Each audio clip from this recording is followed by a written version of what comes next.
Tal como están. Espero que se encuentren muy bien. Yo tengo un poquito de frío, pero tengo un cafecito. Vamos a continuar con la lectura y estudio de la obra del doctor Sigmund Freud. Estamos en el volumen número 15, eh, página... aquí está. Oh, ahí está. Página 22. Estamos por estudiar la segunda conferencia de introducción al psicoanálisis. Tiene por título Los actos fallidos. Recordemos que tanto esta conferencia como el conjunto de las primeras conferencias de introducción al psicoanálisis tiene por título Los actos fallidos. Y es curioso cómo el doctor Freud empezaba en la primera conferencia a darnos una introducción más bien queriendo apartarnos del psicoanálisis. No podría señalar la primera conferencia como un acto fallido, pero aquí estamos. Vamos a ver. Dice la conferencia número 2. Señoras y señores, no partiremos de premisas, sino de una investigación. Como objeto de ella, escogeremos ciertos fenómenos que son muy frecuentes, harto conocidos y muy poco apreciados, y que nada tienen que ver con enfermedades, puesto que pueden observarse en cualquier persona sana.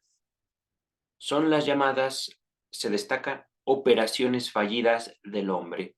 Aquí recordemos, la palabra del hombre no es necesariamente apelando al género masculino únicamente, sino a la humanidad. Ajá.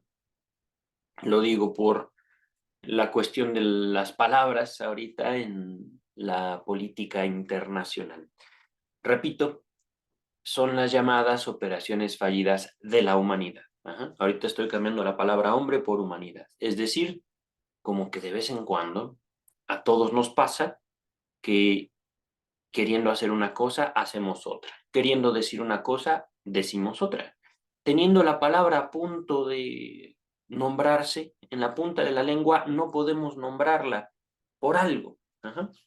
Esto lo hemos visto o lo vimos a profundidad en psicopatología de la vida cotidiana, que seguramente el texto nos va a remitir, pero regresamos al texto. Repito, son las llamadas operaciones fallidas del hombre, como cuando alguien quiere decir algo y en cambio dice otra palabra. El desliz verbal, voy a continuar bien en la traducción del alemán al español, pero continúo, o le ocurre lo mismo escribiendo, sea que pueda reparar en ello o no, es decir, sea que se dé cuenta o no. Es queriendo escribir una cosa, escribimos otra. Uh-huh. Aquí retomo el texto. Desliz verbal viene de la palabra alemana, voy a latinizar el alemán, versprechen.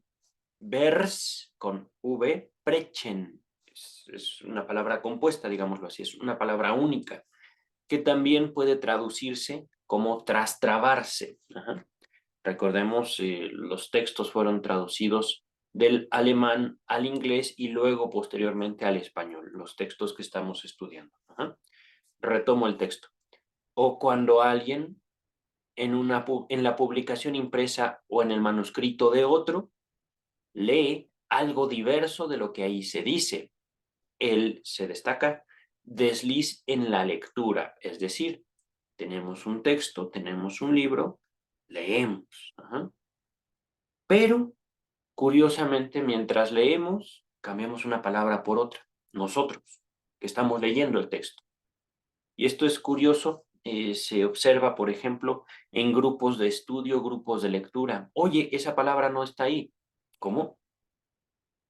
Ay, es cierto, aquí dice otra cosa. Uh-huh. Vamos a continuar. Lo mismo se oye falsamente, lo mismo si oye falsamente algo que se le dice, el desliz auditivo del alemán verhören. El desliz en la lectura viene del alemán verlesen. Estoy latinizándolo, no creo que se diga así. Desde luego, sin que exista para ello una afección orgánica de su capacidad auditiva en cuanto al desliz auditivo, ¿vale? Continúa el texto. Otra serie de fenómenos, otra serie de esos fenómenos, ya quiero cortar el texto, Otra serie de esos fenómenos tiene por base un olvido del alemán Vergessen o Vergessen con doble S, pero uno no permanente, es decir, un olvido temporal, sino solo temporario. Por ejemplo, cuando alguien no puede hallar un nombre que sin embargo conoce y que por regla general reencuentra luego el nombre. O cuando olvida ejecutar un designio del que más tarde empero se acuerda, un designio es una voluntad. ¿Por qué vine a este cuarto? Se me olvidó. Bueno. Ya me acordé. Venía por mi celular, por ejemplo. Y por tanto, dice el texto, solo había olvidado durante cierto lapso. Antes de continuar, me he saltado a la nota a pie de página número 1, una nota un poco extensa. Esta nota está ligada al mero título del texto. Estoy tentado a dejarla pasar. Tiene que ver con todo lo que hemos visto. Antes de retomar la nota a pie de página número 1, desliz verbal. Decimos cosas que no pensábamos. Desliz verbal. Desliz en la escritura. Desliz en la lectura. Desliz al escuchar. Desliz auditivo. Olvido. 5 deslices hasta ahorita. Operaciones fallidas. Podemos aquí notar en operaciones fallidas un rastro de voluntad. ¿A qué me refiero con esto? Tenemos, digamos, la posibilidad de considerar estas situaciones como errores. No pasa nada. Y sin embargo, también estos deslices, estas operaciones fallidas, pueden ayudarnos a buscar dentro de nosotros mismos o a observar en los demás ciertas manifestaciones de voluntad o ciertos movimientos en la atención. Ahorita voy a regresar entonces a la nota a pie de página número 1. La palabra operación fallida viene del alemán, voy a latinizarlo, fe, es que viene después, entre la E y la doble L, que se leería Vergeistungen, viene una H que no sé cómo se pronuncia, no tengo idea, la estoy eliminando en la pronunciación. Vergeistungen. Este concepto general, operación fallida, no existía antes de Freud, y para su traducción al inglés se acuñó el término parapraxis. Así dice el texto, toda la psicopatología de la vida cotidiana, teniendo la palabra psicopatología de la vida cotidiana como de ladito, como en itálica, está destinada a examinar estas operaciones fallidas. Freud a menudo recurrió a ellas, como lo hace aquí, en sus escritos didácticos por considerarlas el material más apropiado para una introducción a sus teorías.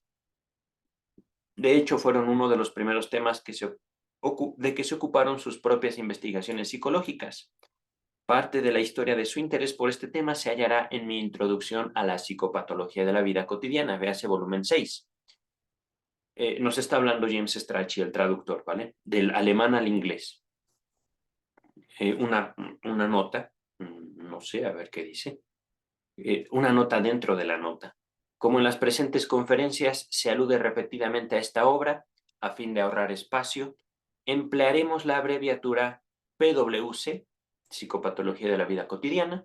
Los números de página remitirán siempre al volumen 6 de esta edición. Edición de Amorortu Editores, ¿vale? Que por cierto, hace poquito visité una librería aquí en México, la edición Amorortu, los libros verdes, han cambiado. Están ahorita, no pude comprarme uno, no llevaba dinero conmigo y no quería usar la tarjeta, para adquirir uno de estos de estas nuevas ediciones de Amorortu, pero ya será en otra ocasión. Continúa la nota 1. Acto fallido ha llegado a ser, desde la traducción de Luis López Ballesteros, una expresión de uso corriente en castellano para referirse a este concepto de Freud. Por eso la conservamos en el título de estas conferencias. Pero no fue posible hacerlo en el texto mismo. Número 1. La traducción de Luis López Ballesteros no es unívoca, sino que vierte Verleistung y Fehlhandlung por la misma expresión, acto fallido. Y al primero de estos términos, muchas veces por, entre comillas, funcionamiento fallido, es decir, algo que no opera como debería. Strachey traduce a ambos por parapraxis, Verleistung y Fehlhandlung. Fehlhandlung. Alemán, ya ven ustedes. Mi alemán, no de los traductores, aquí es una limitación mía. Aunque, dice la nota, en alguna ocasión usa faulty. Aquí son actos culposos, podríamos decir, para el segundo, para Fehlhandlung. En realidad, Fehlenstung parece una expresión más abarcadora que el Fehlhandlung. Perdón. Esta última se halla más limitada a acciones en el mundo de las cosas. Es cierto que están muy próximas, pero preferimos que su sinonimia, o bien relativa, una sinonimia, digamos, una cercanía en cuanto al significado, sinónimos que significan lo mismo, se establezca en el texto mismo, distinguiéndolas en la traducción. Número 2, en cuanto a la traducción de Luis López Ballesteros. En todas las obras de Freud hemos vertido la palabra alemana Leistung o Leistung por operación. Estoy leyendo la primera como latinizando el alemán, Leistung, tratando de pronunciar el Leis como Leistung. Entonces, Leistung es operación, Leistung, no sé cómo se pronuncia. Cuando el término denota operaciones del aparato anímico. Tercera observación de Luis López Ballesteros.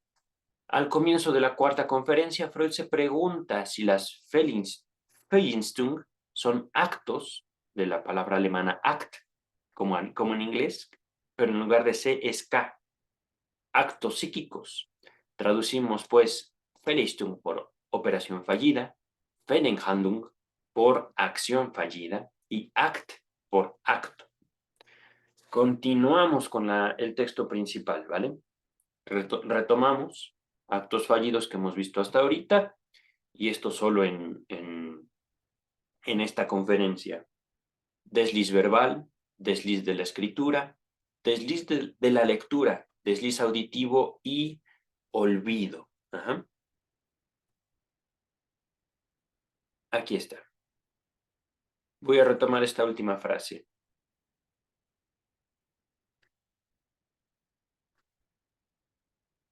O cuando olvida ejecutar un designio del que más tarde empero se acuerda, y por tanto solo ha olvidado durante cierto lapso. Retomamos ahorita el hilo del texto. En una tercera serie falta esa condición de lo meramente temporario. Por ejemplo, el extraviar, de la palabra alemana verlegen.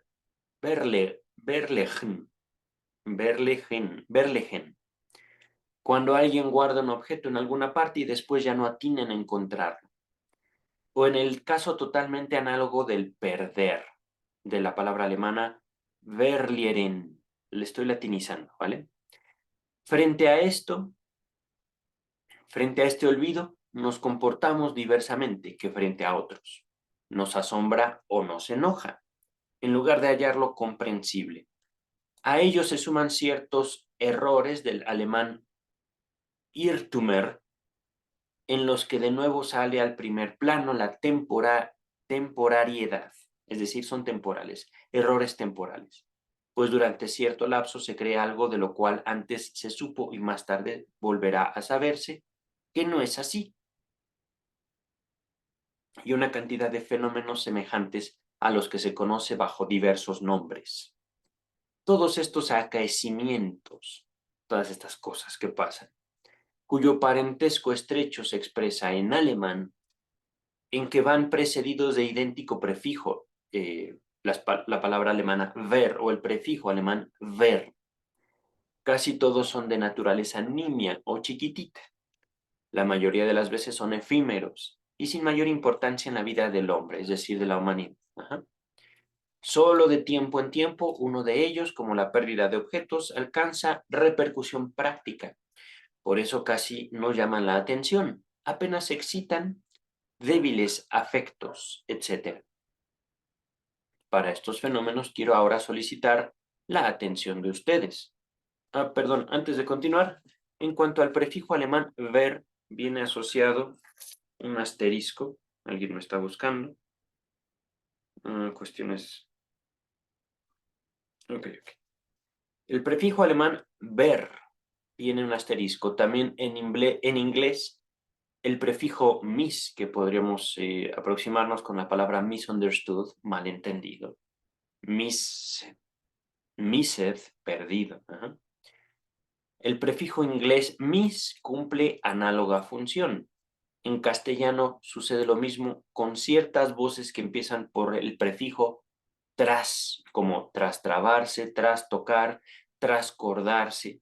Eso casi yo no lo uso, pero en tanto que otras como tras oír, tras ver, son hoy arcaísmos fuera de uso. De hecho, al menos para mí, la gran mayoría de esos usos lingüísticos, no, esas palabras no las uso yo. Ahora sí continuamos. Repito, para estos fenómenos quiero ahora solicitar la atención de ustedes, pero disgustados me opondrán, entre comillas. Hay tantos grandísimos enigmas en el ancho mundo, hay nota dos, pero voy a continuar, y y en el más estrecho de la vida anímica. Hay tantos motivos de asombro que piden y merecen explicación en el campo de las perturbaciones del alma, que parece en realidad desatinado malgastar trabajo e interés en tales pequeñeces. Si usted pudiera hacernos comprender cómo es que un hombre sano de vista y de oído puede ver y oír a la luz del día cosas que no existen, ¿por qué otro se cree de pronto perseguido por aquellos seres que le eran hasta entonces los más entrañables? O, con los fundamentos más sagaces, sustenta productos de su delirio, que hasta un niño tendría que parecerle unos dislates, otra palabra que yo no uso, ahorita vemos qué significa, entonces estimaríamos en algo al psicoanálisis. Pero si éste no puede hacer otra cosa que ocuparnos en las razones por las cuales un orador en un banquete dijo una palabra por otra, o un ama de casa extravió sus llaves y tonterías parecidas, entonces sabremos emplear en algo mejor nuestro tiempo y nuestro interés. Fíjense, el doctor Freud parecería que quiere alejar a la gente del psicoanálisis, parecería. Les respondería yo ahorita, antes de continuar, ¿qué es esto de dislates? No es una palabra que yo use. Dislate. Dicho o hecho que no tiene razón ni sentido. ¿Vale? Entonces, dice el doctor Freud a este, a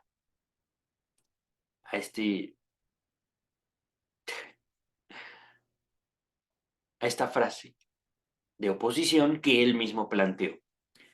Paciencia, estimadas señoras y señores. Creo que esa crítica no va por la senda correcta. El psicoanálisis, eso es verdad, no puede gloriarse de no haber dedicado, no puede gloriarse de no haberse dedicado nunca a pequeñeces. Me quedo callado porque esto también podría leerse, queridos y queridas, nunca se menosprecien. Nunca menosprecien lo más pequeñito de ustedes, lo que menos les molesta. Nunca. Y que esto que el otro, café, sigue calientito. Al contrario, su material de observación lo constituyen, hablando del psicoanálisis, por lo común aquellos sucesos inaparentes, que las otras ciencias arrojan al costado por demasiado ínfimos. Por así decir, la escoria del mundo de los fenómenos. Para empezar, y esto es una observación mía, el sueño. No el dormir, lo que soñamos. En el momento en el cual el doctor Freud funda el psicoanálisis, no es a partir de, oh, he curado la neurosis, no. Pude interpretar un sueño mío. Uno de millones que tuve. Y luego pudo interpretar más. Ajá. Y a partir de esa interpretación dijo, el sueño es un cumplimiento de deseo. Una afirmación muy general y que por supuesto sostuvo el doctor Freud en la interpretación de los sueños. Ahorita voy a regresar al texto para no desviarme demasiado. Pero ¿no confunden ustedes en su crítica la grandiosidad de los fenómenos con lo llamativo de sus indicios? ¡Wow! ¿Acaso no existen cosas muy importantes que en ciertas circunstancias y épocas solo pueden traslucirse, observarse, investigarse, por medio de indicios sumamente débiles? Podría mencionarles sin dificultad varias situaciones de esa índole. No es mediante indicios mínimos, como infieren, me dirijo a los hombres jóvenes que hay entre ustedes, que han conquistado a la preferencia de una dama, o doctor Freud. No hablemos de eso. Bueno, es que las cosas son muy diferentes hoy. No puedo decir que somos peores. No, no, no, yo no pienso que los tiempos pasados fueron mejores. Simplemente somos distintos. Ajá. Así como mi perro es distinto de otro perro, como yo soy distinto de otro hombre. Ajá. Continuamos con el texto. Eh, aguardan para ello una expresa declaración de amor, un abrazo torcido, o más bien les basta una mirada inadvertida para otros, con un movimiento fugitivo, la presión de una mano prolongada, un segundo, un segundo. Esto se lo está preguntando Freud a a los hombres que lo escuchan en ese momento, en esta conferencia. Ajá. Detallitos. Y si han participado como detectives en la investigación de un asesinato, ¿esperan realmente encontrarse con que el asesino dejó tras de sí, en el lugar del hecho, una fotografía junto con su dirección? ¿O más bien se conforman por fuerza con las huellas más leves e imperceptibles de la persona buscada? No despreciemos entonces los pequeños síntomas. Quizá a partir de ellos logremos ponernos en la pista de algo más grande. Y además, como ustedes, yo pienso que los grandes problemas del mundo y de la ciencia tienen prioridad en nuestro interés, pero las más de las veces de muy poco vale el expreso designio de ocuparse ahora en la investigación de este o este otro gran problema. Es que a menudo no sabemos a dónde dirigir el paso siguiente. En el trabajo científico es más promisorio el abordaje de lo que se tiene directamente frente a sí y ofrece un camino para su investigación. Si se lo hace bien, en profundidad, sin supuestos ni expectativas previos, y si se tiene suerte, es posible, a consecuencia de la concatenación que une todo con todo, esto lo enfatizo yo, también lo pequeño con lo grande, que incluso un trabajo falto de pretensiones dé acceso al estudio de los grandes problemas, es decir,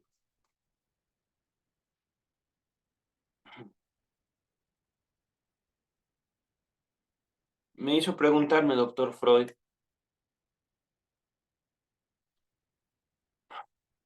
¿sería posible rescatar la ciencia como el empeño humano general y no como la posesión de una élite económica y política? Porque ciertamente lo que el doctor Freud nos invita al principio de esta conferencia es a no despreciar lo que tenemos más cercano a nosotros. Por supuesto, para tomarnos a nosotros como objeto de estudio. Ajá. Que es, al final, la invitación general del psicoanálisis. Analízate, escúchate, atiéndete. Y esto no en un sentido, quiero destacarlo, para obtener salud mental. Eso es un empeño estéril, la salud mental. Ajá. Se trata de dinamizar el deseo. Se trata de vivir, de vivir, de vivir. Se trata de vivir y para eso justamente una ciencia acaparada por una élite política y económica no sirve para el conjunto. Voy a regresar al texto.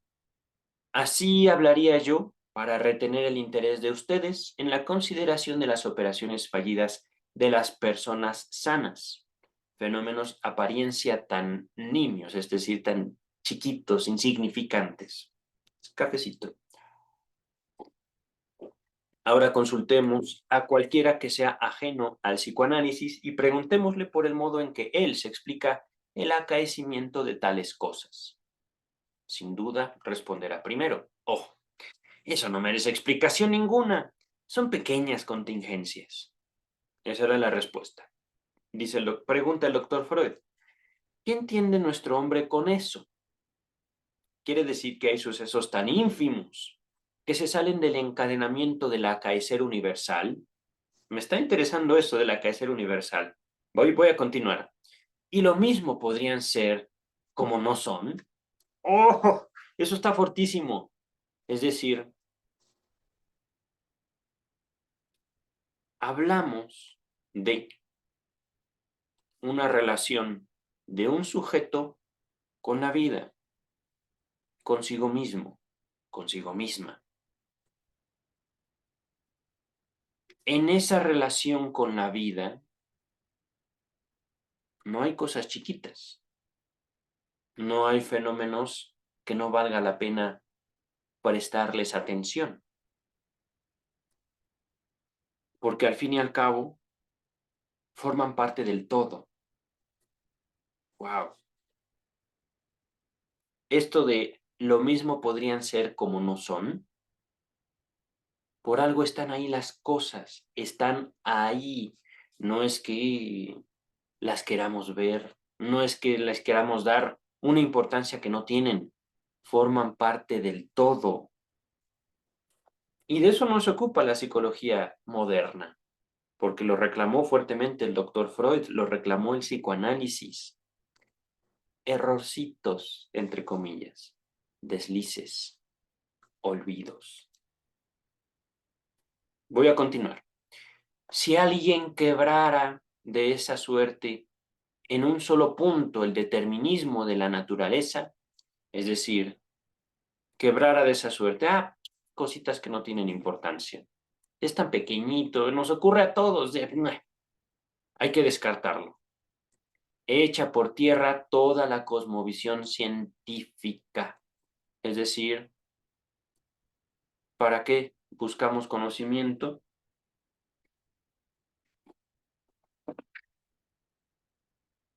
Si no nos interesan las cosas pequeñitas, las cosas, al parecer, sin importancia. Continúa el texto. Podríamos hacerle ver cuánto más consecuente consigo misma es la cosmovisión religiosa cuando asegura de manera expresa que ningún gorrión se cae del tejado sin la voluntad expresa de Dios. ¡Oh, oh, oh! Válgame, válgame el cielo, señor Freud. Es que tiene razón. ¿En qué tiene razón? Ah, si nosotros queremos queremos buscar el conocimiento. No les digo ser científicos, porque también esta palabra, científico, científica, si bien yo podría decir es un anhelo personal mío, es un compromiso que yo tengo para conmigo mismo, antes que para con los demás. Eh,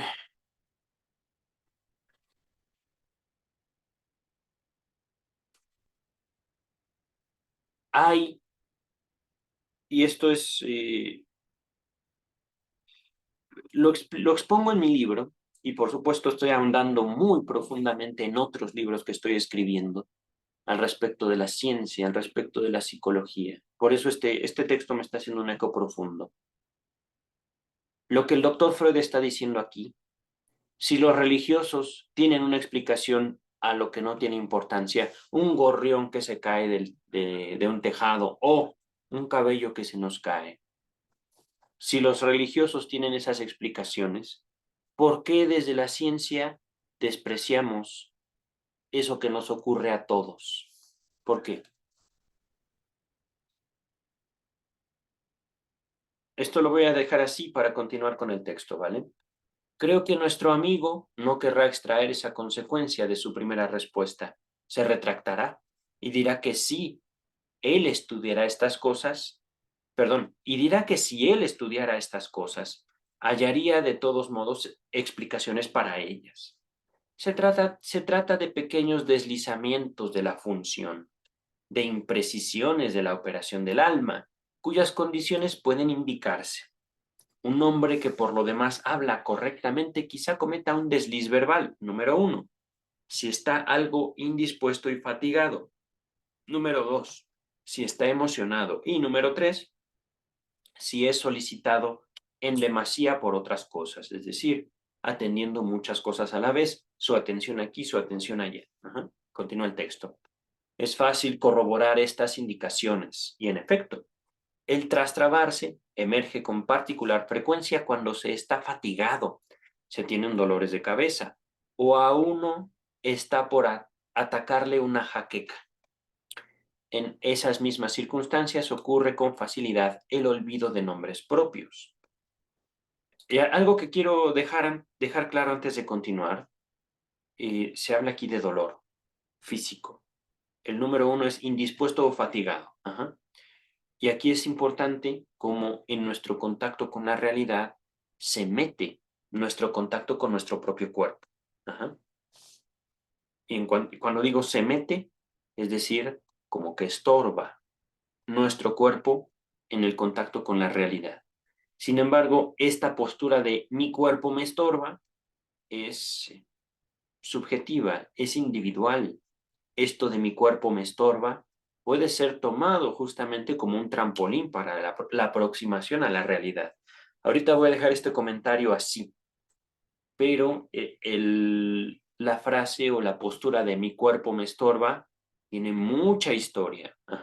Y es básicamente una de las funciones de la religión, algo así como deshacernos de nuestro cuerpo. Y no hablo de causarse daño, es decir, dominar el cuerpo, dominar las pasiones. Y por supuesto, hay una frase de San Pablo, y creo que está en el libro de Romanos, creo, no me acuerdo. Miserable de mí, ¿quién me librará de este cuerpo de muerte? Ahorita lo voy a dejar así, como una mención, en cuanto a la primera fuente de los errores, de las acciones fallidas, ¿vale? En esas mismas circunstancias, repito, cuando el cuerpo nos estorba, cuando estamos cansados, cuando tenemos nuestra energía en muchos lugares.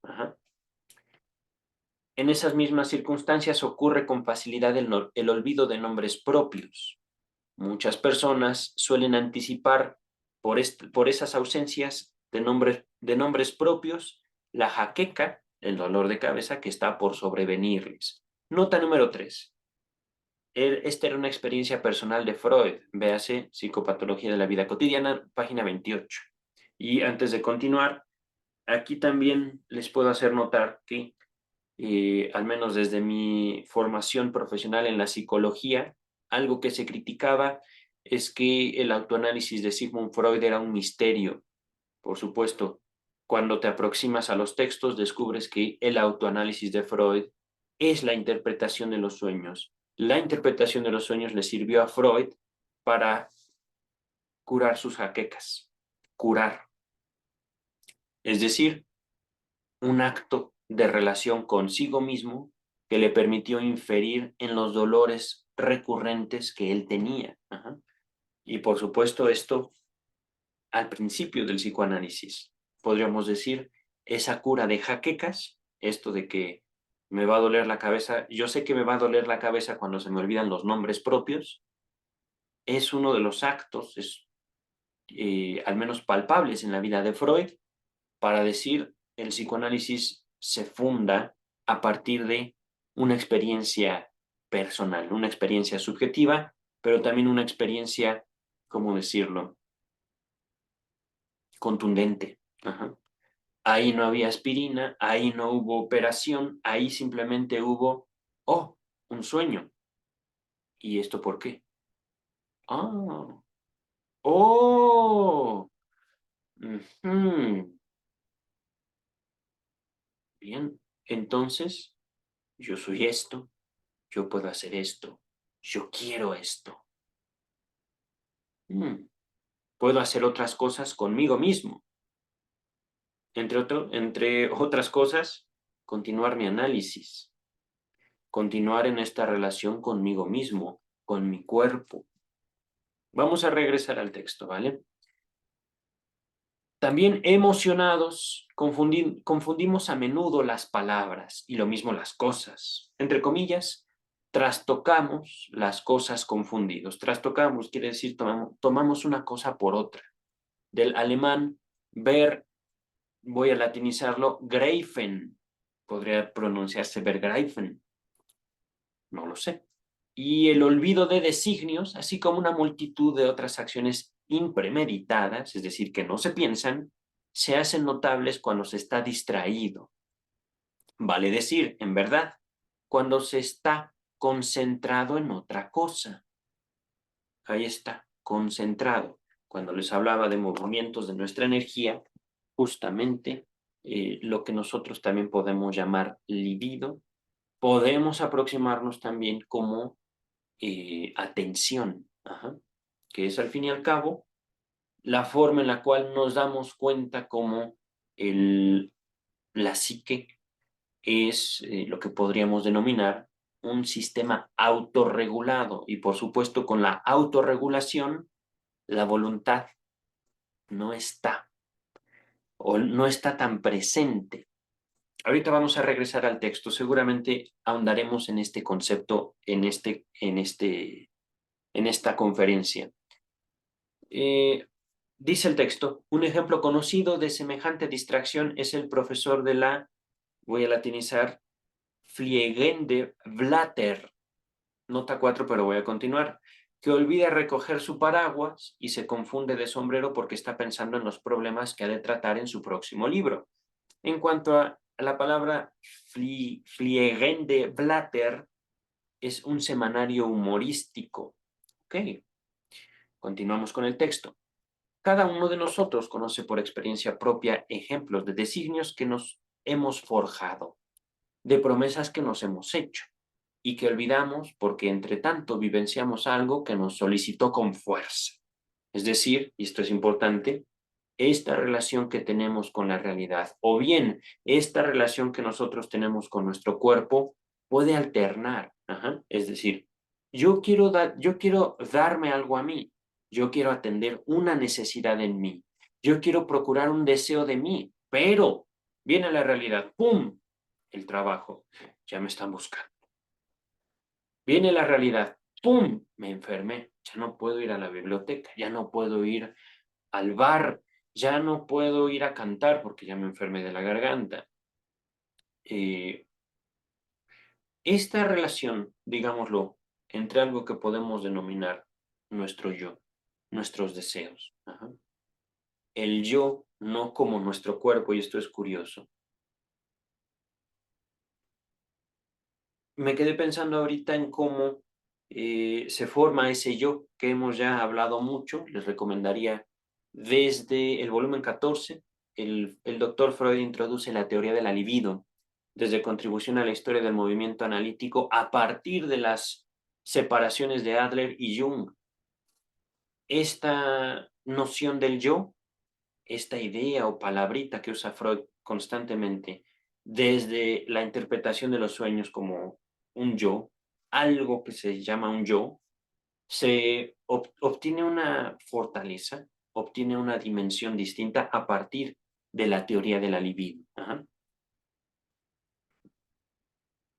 Me quedé pensando cómo esta relación que tenemos con nuestro cuerpo, que nos permite hablar de un yo, identificar deseos, necesidades, inclinaciones propias, una identidad propiamente, nace a partir de la conciencia que tenemos de nuestro cuerpo, pero se separa de ella, se separa de esta fuente orgánica, ajá, para adquirir justamente una, mm, podría decirlo así, una naturaleza psicológica y, por supuesto, como el psicoanálisis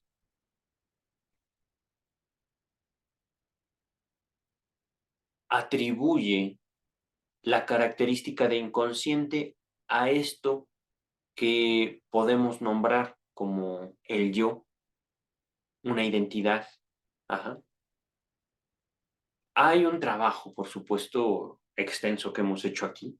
Les invitaría mucho a escuchar el volumen 14, poner atención en cómo la teoría de la libido va fundando la posibilidad de un yo, la posibilidad de eh, una...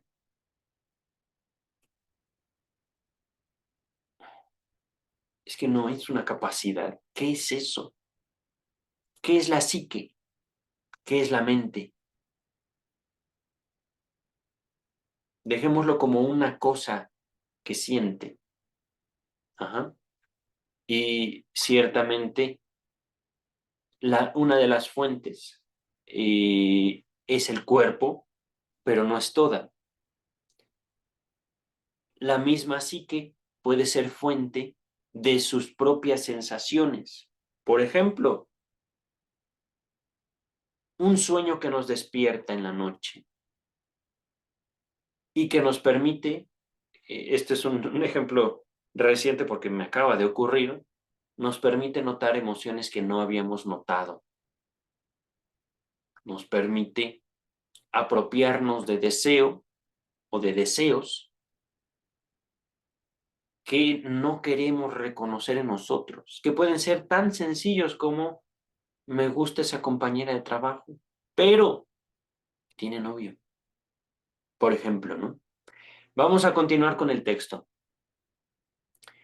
Repito, cada uno de nosotros conoce por experiencia propia ejemplos de designios que nos hemos forjado, de promesas que nos hemos hecho y que olvidamos porque entre tanto vivenciamos algo que no solicitó con fuerza.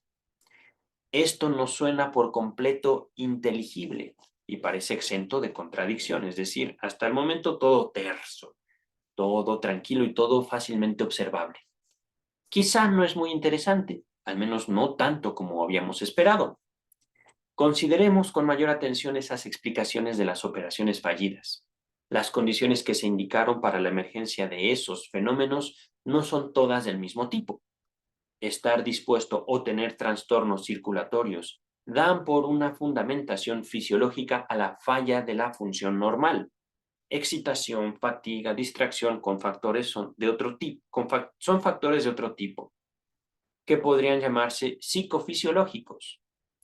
Estos últimos pueden transponerse con facilidad a la teoría. Por tanto,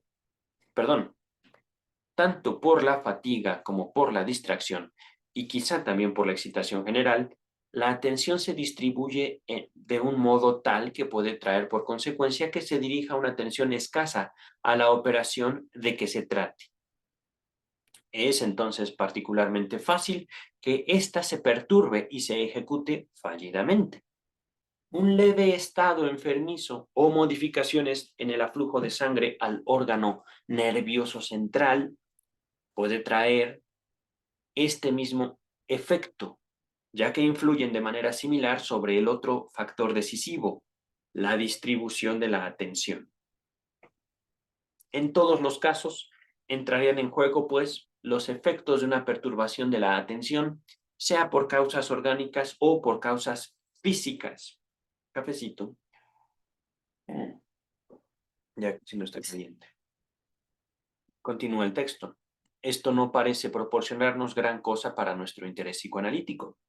Podríamos sentirnos tentados de desistir del tema, pero es el caso que, considerando las observaciones más de cerca, no todo se acomoda a esta teoría de las operaciones fallidas basada en la atención, o al menos no se deduce naturalmente de ella. Sabemos por la experiencia que esas acciones fallidas y esos olvidos ocurren también en personas que no están fatigadas, distraídas ni emocionadas, sino que en todo sentido se encuentran en su estado normal, a menos que precisamente a causa de la operación fallida se quiera atribuir con posterioridad a esas personas un estado de emoción que ellas mismas no confiesan. Antes de continuar, ¿la emoción nos obedece? Es decir, ¿sentimos todo lo que queremos sentir? La verdad es que no. Aquí no voy a hablarles de inteligencia emocional, no se trata de eso.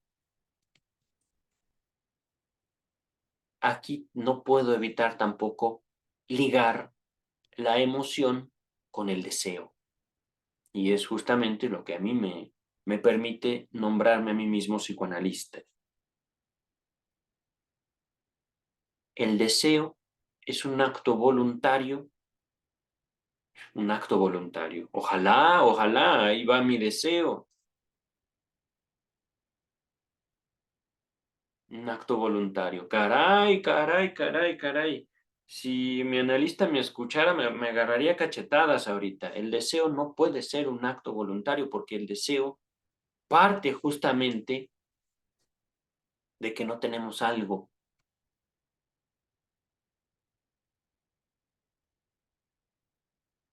Me impacté a mí mismo ahorita por este acto fallido que acabo de tener. El deseo ocurre en la vida humana justamente porque carecemos de algo. Si no, no sería deseo. Y aquí es donde corrijo, pero me salió mi deseo frente a mi deseo mismo. El deseo es un acto involuntario la gran mayoría de las veces. Es decir, estamos acostumbrados a carecer de algo, pues seguimos, lo que sea. La atención de una compañera.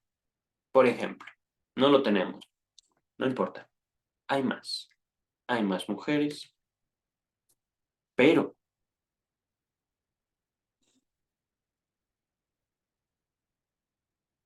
como si el hecho de yo consolarme a mí mismo eliminara el deseo. Y lo cierto es que no. Lo cierto es que la relación de la humanidad con su propio deseo es mucho más intensa, mucho más encarnada. Justamente es el deseo reflejado en nuestros sueños lo que despierta emociones que no necesariamente nos pueden ser satisfactorias. Vamos a continuar. Tampoco puede concederse tan simplemente que una operación esté garantizada si aumenta la atención que se le dispensa. Y amenazada la operación si se disminuye la atención. Ajá. Existe un gran número de desempeños que se cumplen de manera puramente autónoma o automática, con muy escasa atención, y no obstante se ejecutan con total seguridad.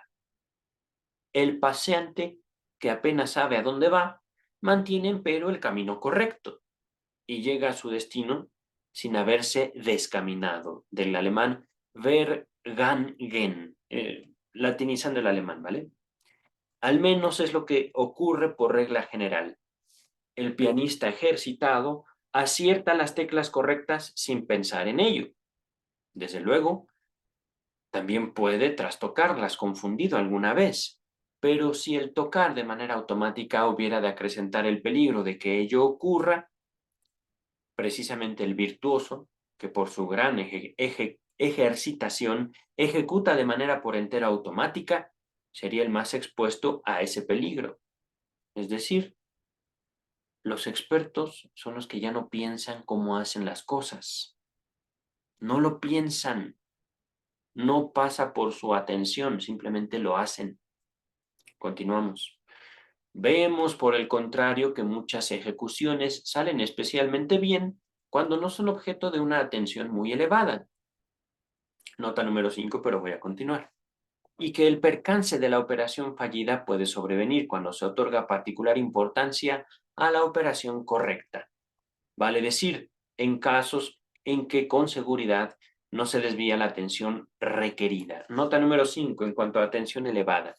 Y es que aquí con la palabra atención, antes de compartir la nota 5, también puedo señalar una característica de la palabra atención. A con tensión, es decir, podemos entender que la misma palabra atención implica una tensión física, implica manejar algo con una tensión física. Ajá. Nos implica un esfuerzo. Ahora sí la nota número 5. Freud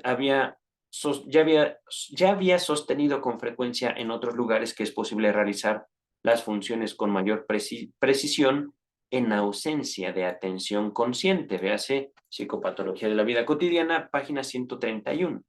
Regresamos al texto.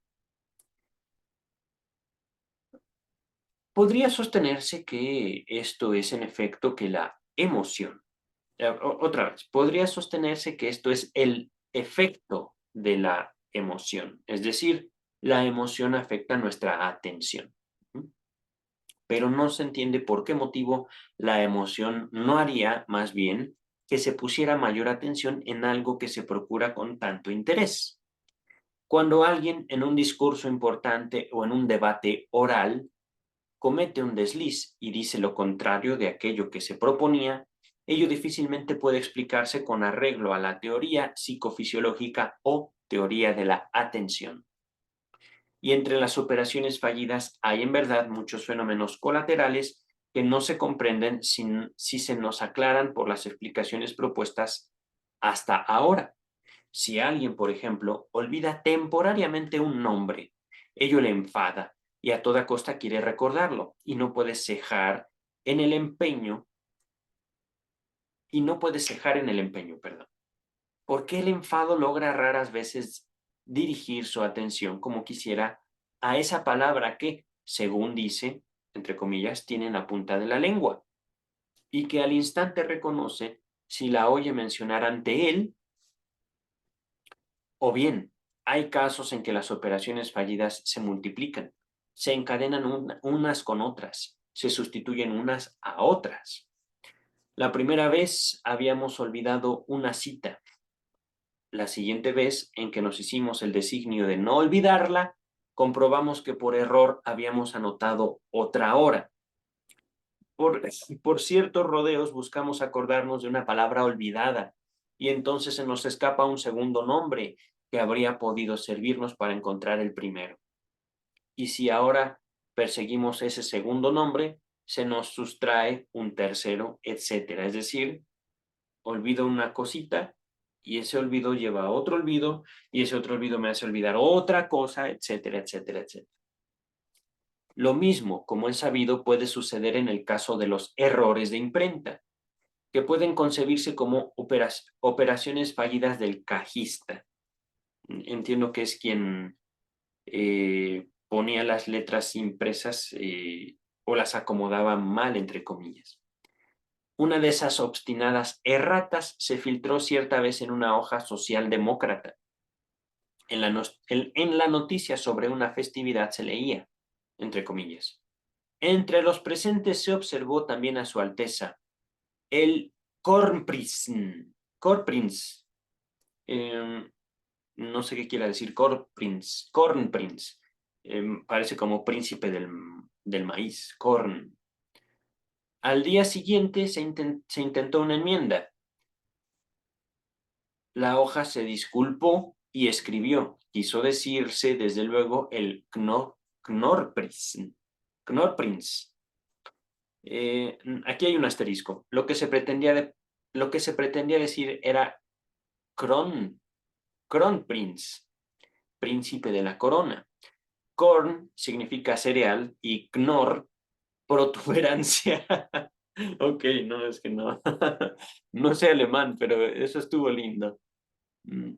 Continuamos. En tales casos suele hablarse del diablo de las erratas, del duende de la caja tipográfica y cosas parecidas. Expresiones que en todo caso van más allá de una teoría psicofisiológica de los errores de imprenta.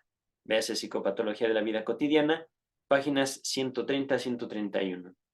Continúa Freud. No sé si es de ustedes conocido que el trastrabarse puede ser provocado, inducido por sugestión, por así decir.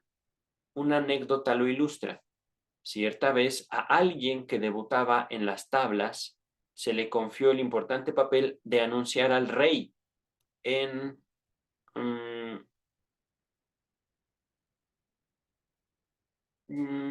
vienen palabras en alemán.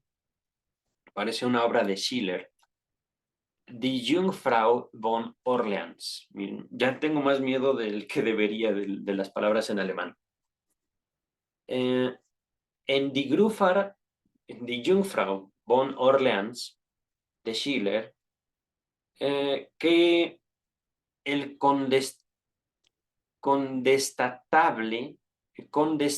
el condestable le vuelve su espalda.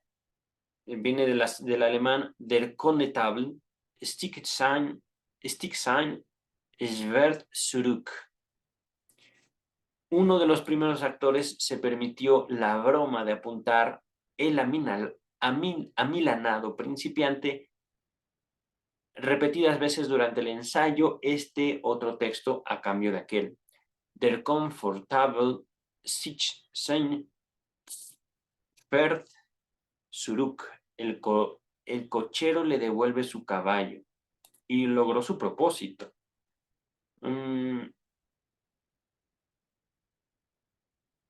Der Constable, der Comfortable, sich sein Schwert fährt zurück. Se cambian, hay poquitos cambios, pero lo que se quiere dar a entender es que, por ejemplo, en español, un acento, una coma, podría transformar completamente el sentido de una oración. Ajá. En estas palabras, en alemán, hubo una pronunciación un poquito distinta de dos palabras, conetable y comfortable. Bueno, estoy leyendo como inglés. Y Schwert con la palabra Pferd. Todo el resto de la oración permanece básicamente intacta, pero el sentido de la oración cambia completamente. Nota número 7. Parece aquí haber cierta confusión, ciertamente. En realidad, en el acto primero, escena 2 del drama de Schiller, es el propio rey el que anuncia la defección del condestable. Ok, no importa. Continuamos con el texto. En la representación, el desdichado debutó realmente con este modificado anuncio, por más que iba bastante advertido y quizá precisamente por ello. Permítanme, ya estamos a mitad de la página 28. El texto finaliza en la página 35. Estamos a 7 páginas de terminar. ¿7? ¿Sí, 7? Casi 6.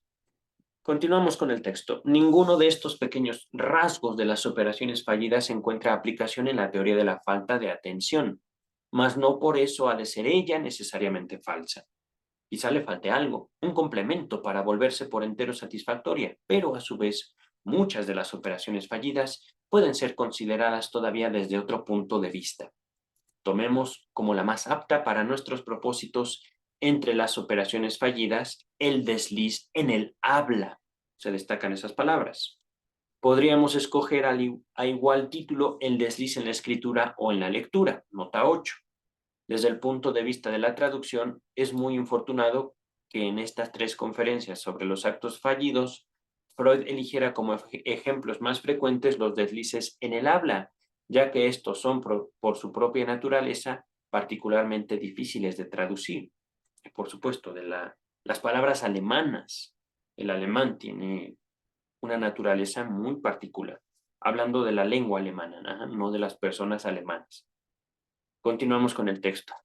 Me acordé de algunos videos de TikTok donde, de hecho, la gran mayoría de los lenguajes se parecen mucho, excepto el alemán. El alemán a veces usa palabras sumamente diferentes para lo que se dice de manera similar en inglés, en francés y en español. Regresamos a la nota 8. Sin embargo, hemos preferido mantener los ejemplos que da Freud con explicaciones a pie de página y entre corchetes, en lugar de reemplazarlos por otros equivalentes en inglés. En general, lo mismo se ha hecho en la versión castellana. En español, se hallarán gran cantidad de muestras de deslices en el habla para la lengua inglesa, en especial en los trabajos de A. Brill y Ernest Jones.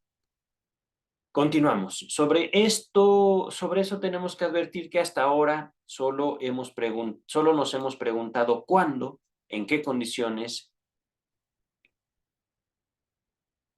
cometemos tales deslices y únicamente con relación a eso hemos obtenido una respuesta.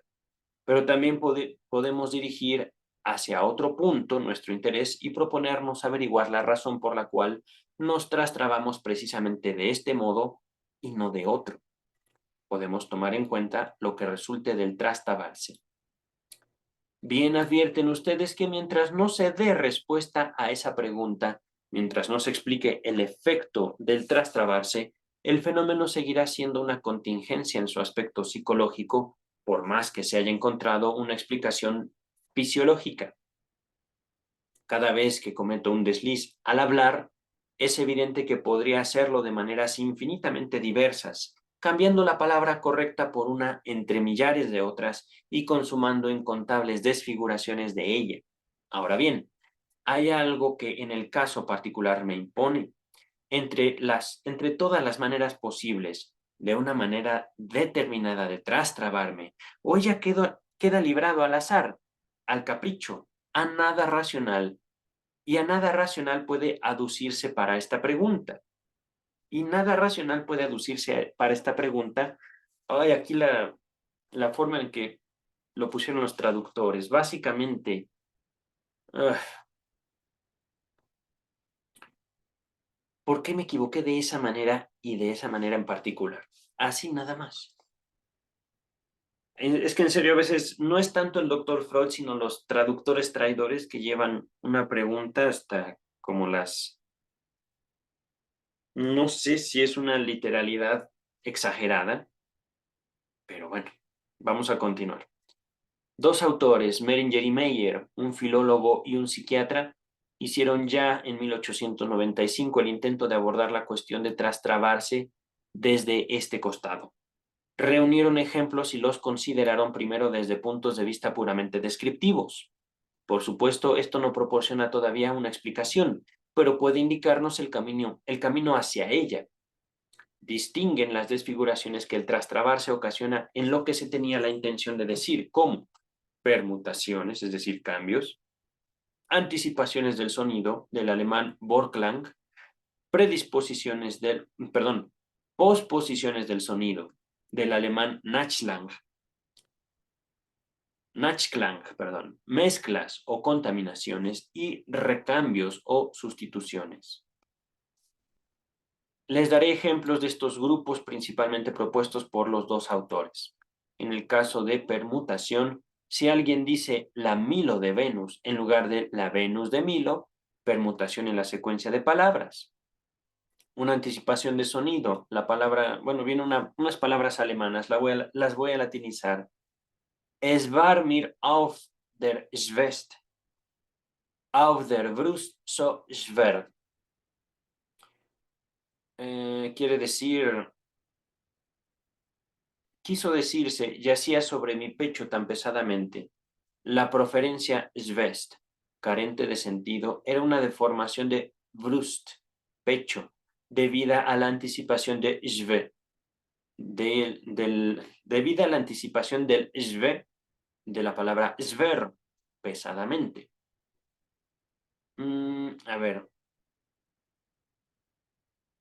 es decir, es común en estas palabras alemanas quisieran corregirse. Es war mir auf der Svest. Puntos suspensivos.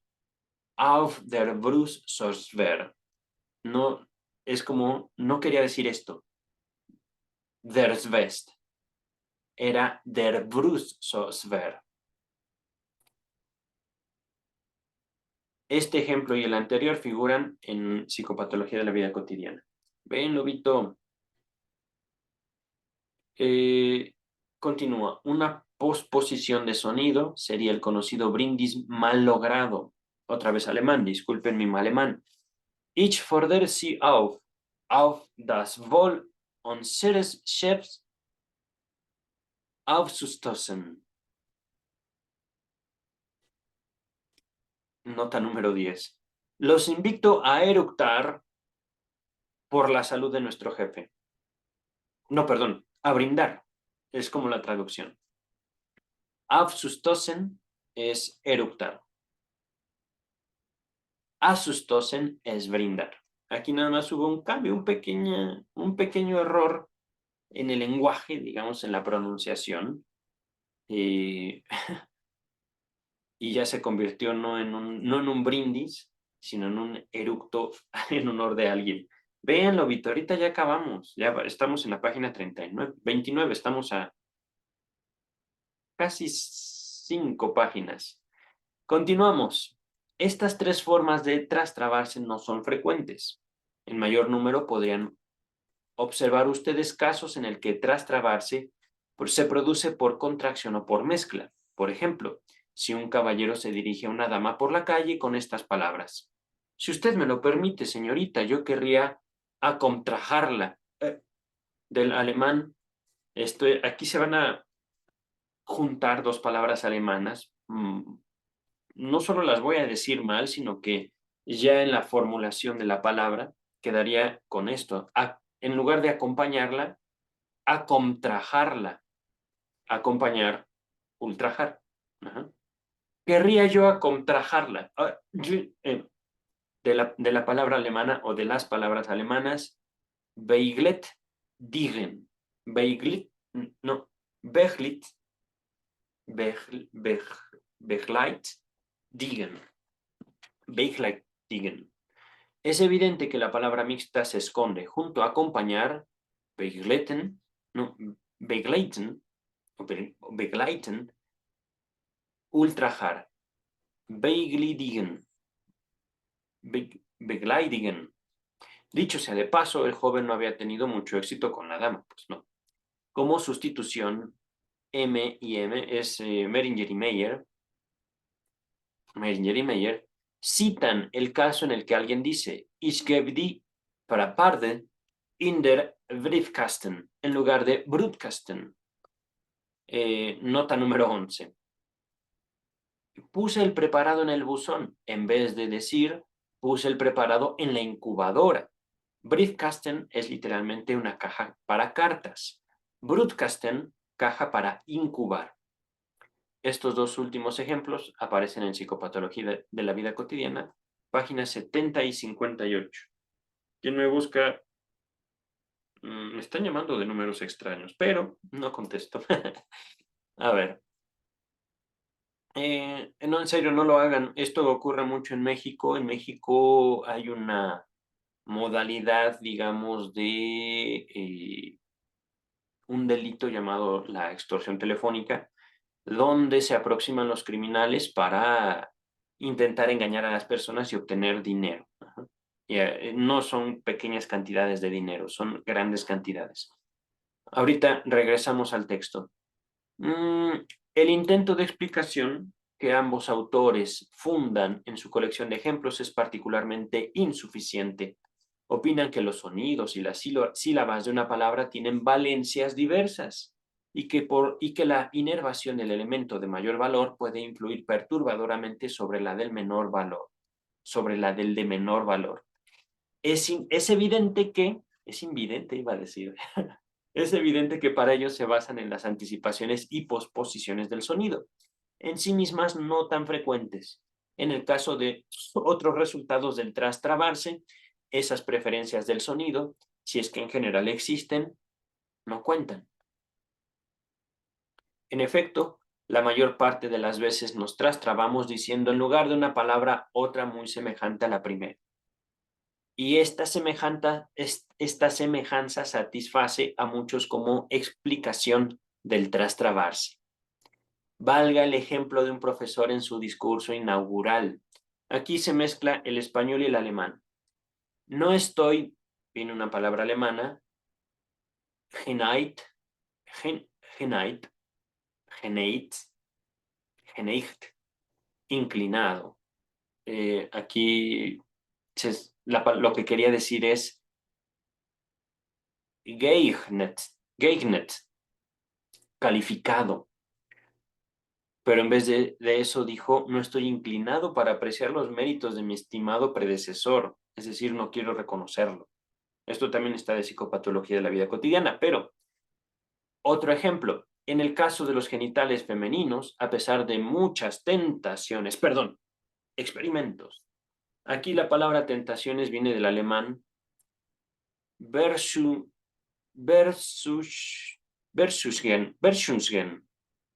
o Versungen.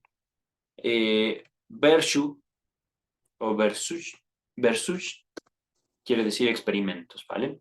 A pesar de muchos experimentos, y ahí finaliza el ejemplo. Continúa el texto. El tipo más habitual y también el más llamativo de trastrabarse es, empero, aquel que se dice exactamente lo contrario de lo que se tenía la intención de decir. Esto, desde luego, nos lleva muy lejos de las relaciones entre los sonidos y los efectos de semejanza. Y en cambio puede sostenerse que los opuestos poseen entre sí un fuerte parentesco conceptual y se sitúan en una particular proximidad dentro de la asociación psicológica. Aquí nos remite a las páginas 163 y siguientes, pero no estoy seguro si en las conferencias de introducción o en psicopatología de la vida cotidiana. Vamos a continuar. Hay ejemplos históricos de este tipo. Un presidente de nuestra Cámara de Diputados abrió una vez la sesión con estas palabras. Compruebo la presencia en el recinto de un número suficiente de señores diputados y por tanto declaro cerrada la sesión. Se destaca cerrada, es decir, lo dijo tal cual. No se trató de corregir, simplemente la cerró, estando todos presentes. Nota 12. Psicopatología de la vida cotidiana, página 62. Freud también recurrió a este ejemplo en uno de sus últimos escritos, inconcluso. Algunas lecciones elementales sobre psicoanálisis. Todavía no lo tenemos, pero ya llegaremos a él. Cualquier otra asociación, continúa el texto principal, cualquier otra asociación corriente que en ciertas circunstancias puede emerger de manera harto embarazosa, provoca parecida proclividad al desliz que el vínculo de oposición.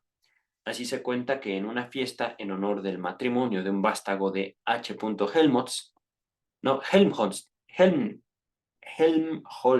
Helmholtz, con un vástago del conocido inventor y gran industrial W.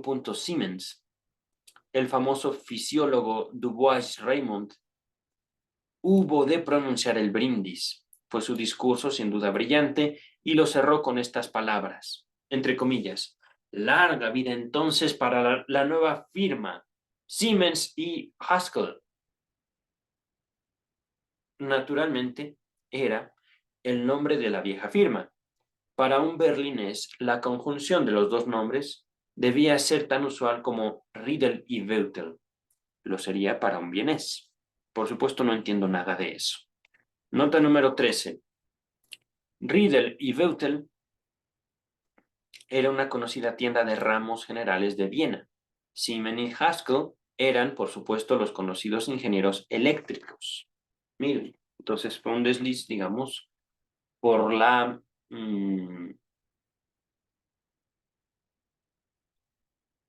la incapacidad de nombrar la nueva firma, la nueva empresa, por justamente una empresa que se llama muy parecida y que tiene larga historia dentro de la comunidad. Continuamos con el texto. Por tanto, a las relaciones entre los sonidos y a la semejanza entre las palabras debemos agregar todavía la influencia de las asociaciones de palabras, pero no basta con ello. En una serie de casos, parece que la explicación del trastrabarse observado no se alcanza hasta que no se toma en cuenta una frase anterior, pronunciada o aún solo pensada. Estamos de nuevo ante un caso de posposición del sonido como aquellos destacados por Meringer, solo que en proveniencia más distante. Debo confesar que, en general, tengo la impresión de que ahora estamos más lejos que antes de comprender esa operación fallida que es el trastrabarse. De todas maneras, no creo andar errado si declaro que, en el discurso de la indagación emprendida, todos nosotros hemos recibido una impresión nueva, que nos han dejado los ejemplos de deslices en el habla, y en la que tal vez valga la pena demorarse. Primero habíamos estudiado las condiciones bajo las cuales se produce en general un desliz de esa índole, y después abordamos las influencias que determinan el modo de la desfiguración provocada por él.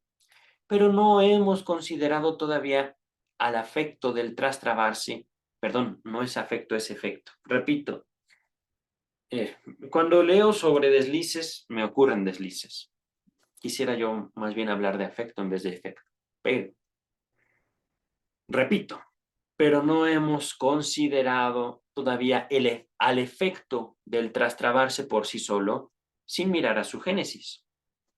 Si ahora nos decidimos a hacerlo, tendríamos que hallar por fin la osadía para decir, dos puntos.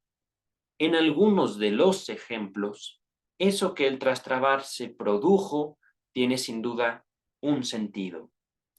¿Qué significa que tiene un sentido?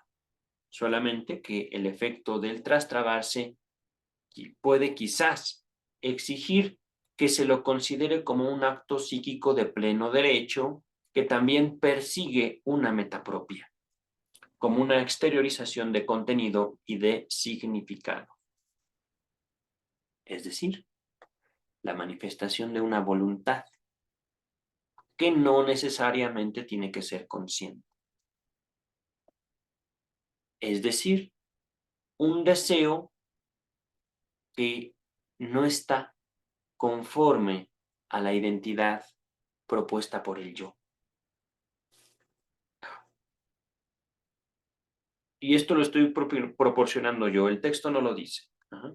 Literalmente, nada más dice, eso que salió como la manifestación de una voluntad. Repito, ¿qué significa que tiene un sentido? Que el efecto del trastrabarse puede quizá exigir que se lo considere como un acto psíquico de pleno derecho que también persigue su meta propia, como una exteriorización de contenido y de significado. Ajá.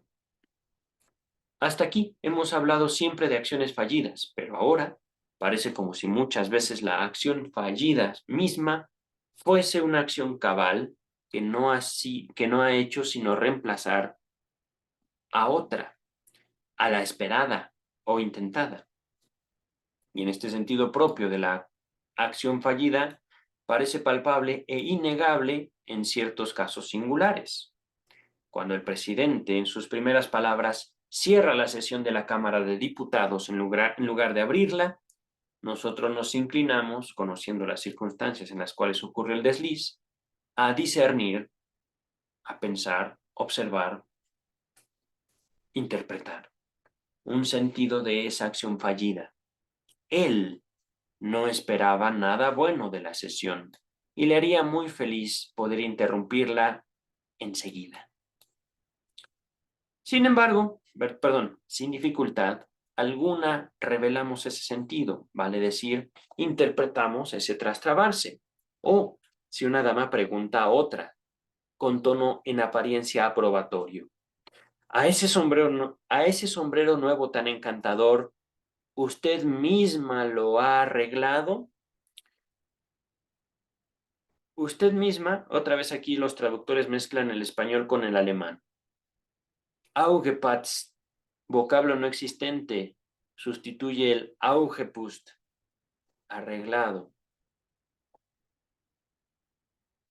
Podríamos entonces arreglar esta frase. A ese sombrero nuevo tan encantador, ¿usted misma lo ha arreglado? Se entiende como que en vez de reconocer que su sombrero estaba feo, le quiere dar un cumplido. ¿Usted misma lo hizo? ¿Lo arruinó? Ninguna cientificidad del mundo nos impediría entender que este trastrabarse quiere decir, ese sombrero es una porquería. Aquí estoy traduciendo o leyendo la palabra chapucería, porque yo no uso esa palabra, pero básicamente es lo que quiere decir. Su sombrero es horrible. Este sombrero, aquí los traductores otra vez, mezclan español y alemán. Ese sombrero es una Patzerei. Es una palabra alemana que se traduce como chapucería, que quiere decir básicamente un engaño. Continúa el texto. O si una dama conocida por lo enérgica cuenta, entre comillas. Mi marido preguntó al doctor por la dieta que debía observar, pero el doctor le dijo que no le hace falta ninguna dieta. Puede comer y beber lo que yo quiera. ¿Cómo que lo que yo quiera? ¿Lo que tú quieres? ¿Él puede comer lo que tú quieres? Sí. Ese trastrabarse no es otra cosa que la expresión indisimulable de un consecuente programa. Es decir, a ver, tú vas a comer lo que yo quiera y no me importa lo que tú quieres, vas a comer lo que yo quiera para ti. Matrimonios. Nota 14. Estos dos últimos ejemplos también aparecen en psicopatología, bla, bla, bla. Página 89 y 72. Regresamos al texto, ya estamos en la 32, estamos a 3 páginas.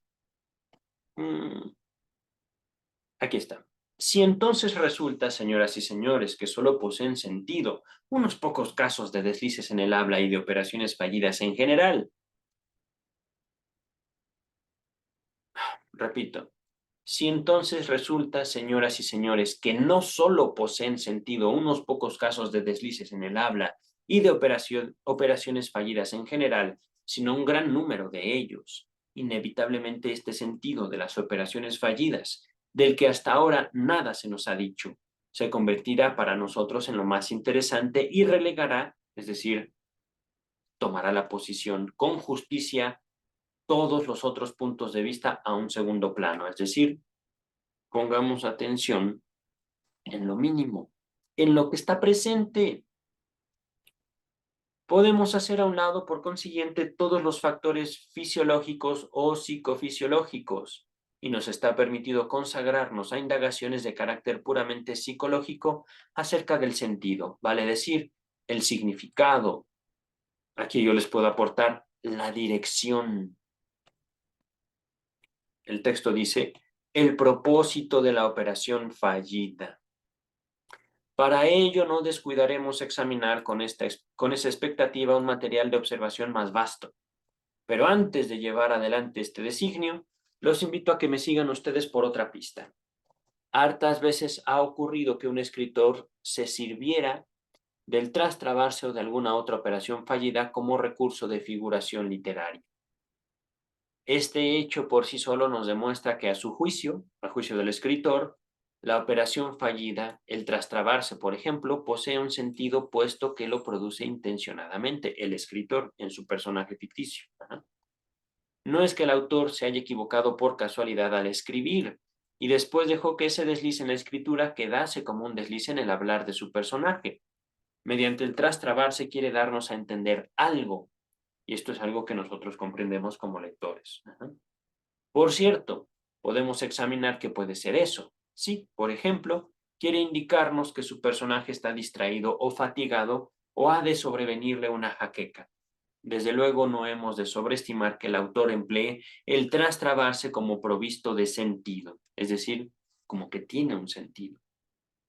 En la vida real podría carecer de sentido, podría ser una contingencia psíquica o poseer sentido solo en rarísimos casos, y el autor reservarse el derecho de infundirle un sentido mediante la presentación tipográfica para sus propios fines. Pero no nos asombraría que el poeta nos enseñara sobre el trastrabarse más que el filólogo y el psiquiatra. Ya estamos por acabar, Lobito. Me ve mi perrito, ven. Chum. Ahorita ya acabamos, ya estamos en la 33. Y hay unos párrafos cortitos aquí.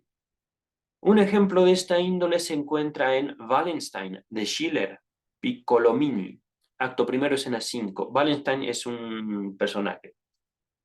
En la escena precedente, Max Piccolomini ha abrazado con la pasión más ardiente el partido del duque de Wallenstein y ha echado a volar la imaginación sobre las bendiciones de la paz que se le revelaron en su viaje, mientras acompañaba al campo a la hija de Wallenstein. Deja a su padre Octavio y al enviado de la corte, Kenstenberg, sumidos en la consternación. Y ahora prosigue la escena quinta. Permítame, ya se me secó la garganta, cafecito. Primero, dice Questenberg, ay de nosotros, ¿así son las cosas? ¿Lo dejaremos, amigo mío, en este delirio? ¿No lo llamamos ya mismo para abrirle los ojos? Octavio le contesta, recobrándose después de una ensimismada meditación. Él me los ha abierto ahora, y mi mirada penetra más lejos de lo que quisiera. Questenberg, ¿de qué habla usted? Octavio responde, ¡maldito sea ese viaje! Espanté a mi perrito, perdón. Questenberg, ¿pero por qué? ¿Qué ocurre? Octavio, venga usted. Debo seguir al punto la desdichada pista. Verlo con mis propios ojos. Venga usted. Quiere llevarlo consigo. Questenberg, ¿por qué? ¿A dónde? Octavio, urgido. ¡Hacia ella! Questenberg, hacia... Octavio, corrigiéndose. ¡Hacia el duque! Vamos. Es decir, Octavio llamó al duque ella. No como una forma de ofenderlo, sino porque hay ahí algo. Octavio quiso decir, dice Freud, hacia él. Del alemán zu ihm, hacia el duque. Pero se trastraba y al decir hacia ella, su ir, nos deja traslucir al menos que ha reconocido muy bien la influencia que hizo soñar con la paz al joven guerrero, es decir, está embelesado, está enamorado. Y Octavio se da cuenta. Ella, no Wallenstein, sino quien enamoró a Wallenstein representa un problema para los intereses comunes. Nota número 15. Este ejemplo y el que sigue, Psicopatología de la vida cotidiana, página 97-99. Un ejemplo todavía más notable ha sido descubierto por Otto Rank en Shakespeare. Se encuentra en El Mercader de Venecia, en la famosa escena en que el pretendiente preferido debe elegir entre los tres cofrecillos, y quizá no puedo hacer nada mejor que leerles aquí la breve exposición de Rank. En el Mercader de Venecia de Shakespeare, acto tercero, escena 2, encontramos un desliz en el habla motivado con extrema fineza dramática, brillante como recurso técnico, que nos deja ver, como el que Freud señaló en Wallenstein, que los poetas conocen muy bien el mecanismo y el sentido de esta operación fallida, y presuponen que también los lectores habrán de comprenderlos. Porcia, compelida o empujada, motivada por la voluntad de su padre a elegir un esposo echándolo a suertes, es decir, a través de la suerte, podremos decir dados o algo así, por obra del azar se ha librado hasta ahora de todos los pretendientes que le desagradaban. Es que ahí no hay azar, pero bueno. Por fin, en Basanio ha encontrado al candidato por quien se siente atraída y no puede menos que temer que también a él la suerte le sea esquiva. es decir, no le sea favorable a, ¿cómo se llama? Bassanio. Continúa. Porfia en su corazón querría decirle que puede estar seguro de su amor, aun si ello sucede, pero su voto se lo impide, es decir, el voto que le dio a su padre. De hecho, voy a escoger a mi pretendiente por medio del azar. En este conflicto interior, el poeta le hace decirle al festejante bienvenido. Son palabras al parecer de Porcia. No os apresuréis, os lo suplico. Esperad un día o dos antes de consultar la suerte, ya que si escogéis mal, vuestra compañía perderé. Aguardad, pues, un poco. Algo me dice, pero no es el amor, que perderemos. No quisiera, puntos suspensivos. Podría enseñaros el medio de escoger bien, pero sería perjura, es decir, trampa. No lo seré jamás. Podéis perderme entonces, y si eso ocurre, me haréis desear pecar, convirtiéndome en perjura. Mal haya vuestros ojos. Me han embrujado y partido en dos mitades. Una mitad es vuestra y la otra es vuestra. Mía, quiero decir. Pero si mía es vuestra, y así soy toda vuestra. Esto está bello.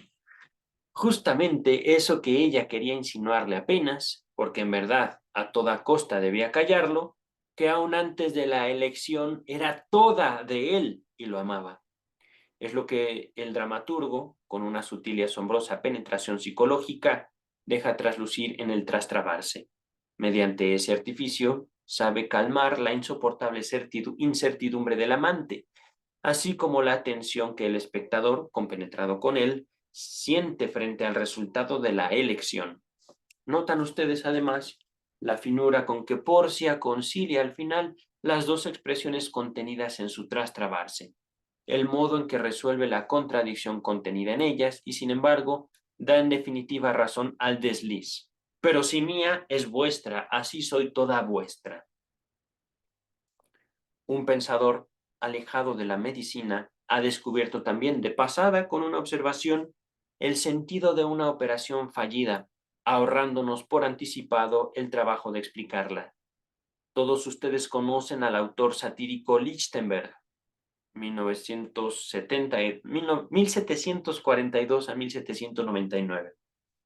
Dotado de un espíritu sagaz, de quien Goethe ha dicho, donde él hace una broma es que hay un problema oculto. Y aún a veces a través de la broma aflora también la solución del problema. Esto ya no son palabras de Goethe, sino de Freud. En su texto, Witzige und satirische Einfall, ocurrencias satíricas y chistosas, publicado en 1853, Lichtenberg registra esta frase.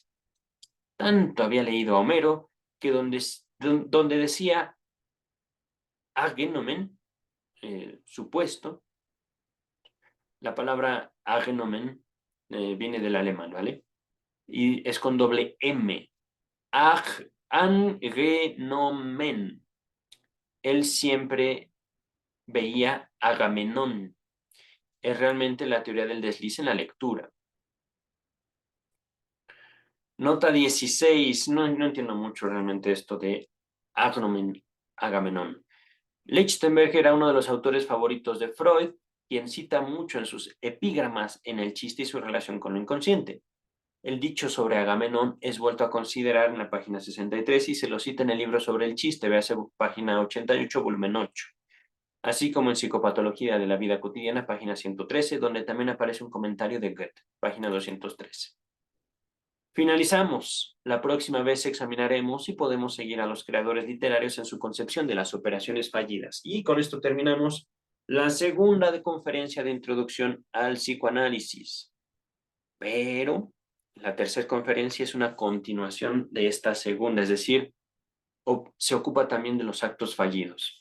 En lo personal, esta segunda conferencia me gustó solo al principio y después se me hace muy pesada, pero impresiones, ciertamente.